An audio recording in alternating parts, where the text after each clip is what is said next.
You're everywhere I go. Whoa, go. Everywhere I go. Whoa, everywhere I go. A local nonprofit helping people through horse therapy is holding an open house and ribbon cutting celebration for its new Geneseo location. Joining me now is Megan Sundeen, the executive director of Sundance for Our Soldiers. Megan, thank you so much for being here today. Thank you for having me. I have loved learning about your organization. I was just telling you, I think it's so interesting, and I think a lot of people are just going to be really on board with everything that you guys are doing. So you founded this nonprofit in 2015. It's actually in memory of your father. Tell us a little bit about why you decided to do all of this. My father was a Korean War veteran, and when he passed away in 2010, we did not realize that he had signs and symptoms of PTSD.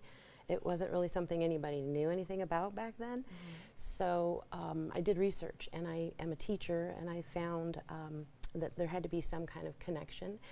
He surrounded himself with horses when he returned from Korea. We had a horse racing stable as I was growing up at the Quad City Downs.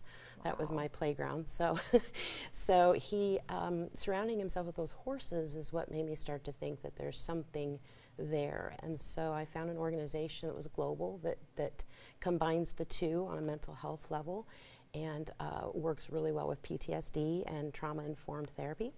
So it's a very unique thing that he would love to have done now. Yeah. But one thing the horses is the key, and that was his survival. And you were telling me, and as I was reading on the website for Sundance, is that horses mirror your behavior or how you're feeling is a better term for that. What do you mean by that? Because I was saying I always feel like horses are skittish around me, and it's because I think I'm a little afraid of them. And you're like, that makes total sense.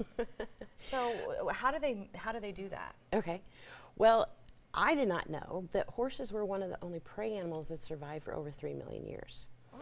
And that ability is because their eyes are on the side of their head. They can see almost 360 degrees around them, except for right back here. Okay. And so that was their way of surviving the predator.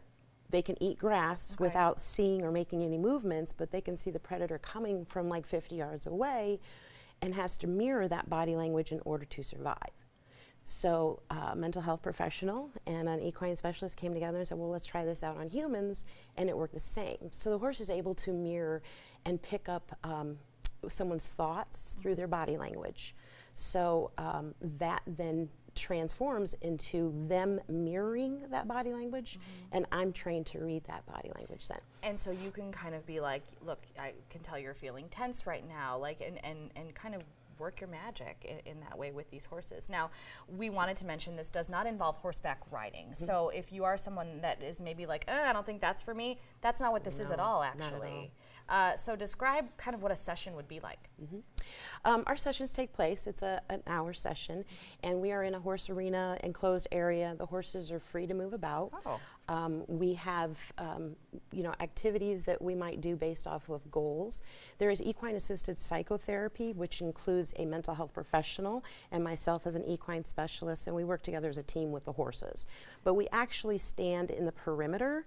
We don't really interject during the process. So we're basically preparing and giving them space to have their own story. And so we don't really interject unless we see that maybe there is something transforming or there's some stuff that's going on. But we do process what's going on.